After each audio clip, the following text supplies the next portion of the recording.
The Science of Being Great by Wallace D. Wattles. Chapter 1.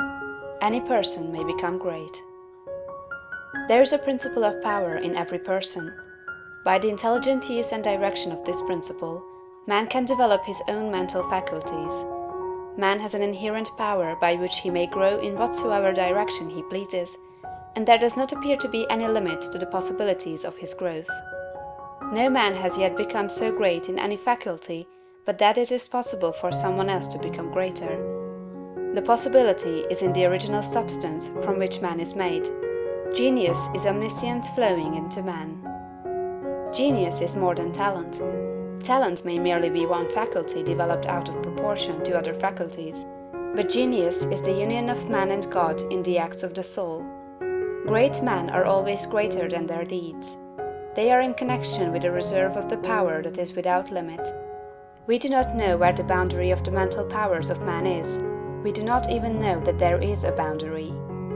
The power of conscious growth is not given to the lower animals. It is man's alone, and may be developed and increased by him. The lower animals can, to a great extent, be trained and developed by man. But man can train and develop himself.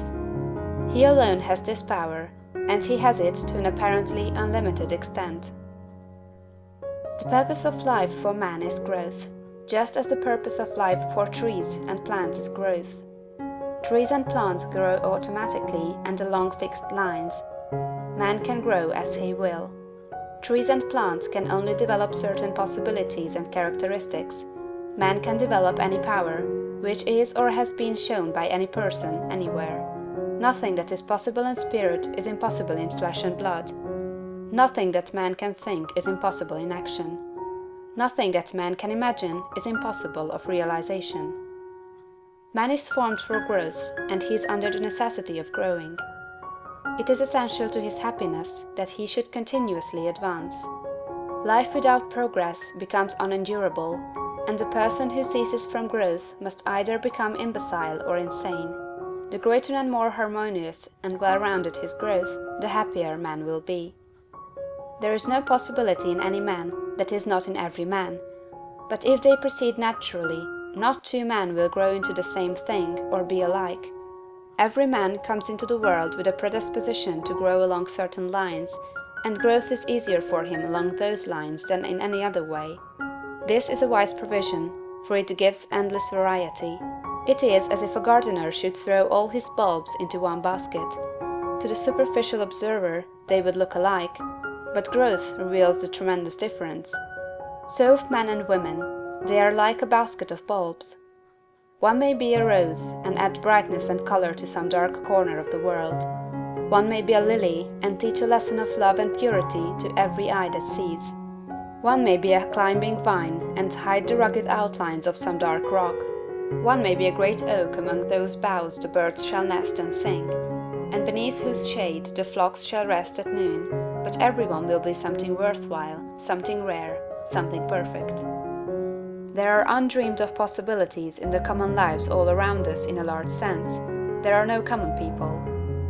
In times of national stress and peril, the cracker-box loafer of the corner store and the village drunkard become heroes and statesmen through the quickening of principle of power within them. There is a genius in every man and woman, waiting to be brought forth.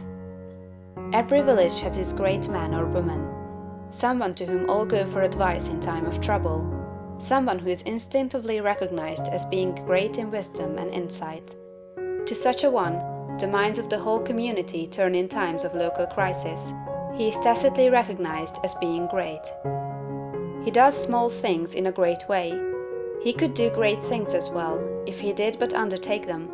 So can any man. So can you. The principle of power gives us just what we ask of it. If we only undertake little things, it only gives us power for little things.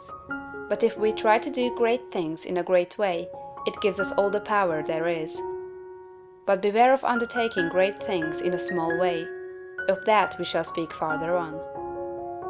There are two mental attitudes a man may take. One makes him like a football. It has resilience and reacts strongly when force is applied to it, but it originates nothing. It never acts of itself. There is no power within it. Men of this type are controlled by circumstances and environment. Their destinies are decided by things external to themselves. The principle of power within them is never really active at all. They never speak or act from within. The other attitude makes man like a flowing spring. Power comes out from the center of him. He has within him a well of water springing up into everlasting life. He radiates force, highest felt by his environment. The principle of power in him is in constant action. He is self-active. He hath life in himself. No greater good can come to any man or woman than to become self-active. All the experiences of life are designed by Providence to force men and women into self-activity, to compel them to cease being creatures of circumstances and master their environment. In his lowest stage, man is the child of chance and circumstance and the slave of fear. His acts are all reactions resulting from the impingement upon him of forces in his environment. He acts only as he is acted upon, he originates nothing. But the lowest savage has within him a principle of power sufficient to master all that he fears. And if he learns this and becomes self-active, he becomes as one of the gods. The awakening of the principle of power in man is the real conversion, the passing from death to life. It is when the dead hear the voice of the Son of Man and come forth and live. It is the resurrection and the life.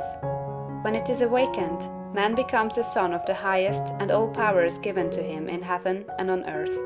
Nothing was ever in any man that is not in you. No man ever made more spiritual or mental power than you can attain, or did greater things than you can accomplish. You can become what you want to be. End of chapter 1.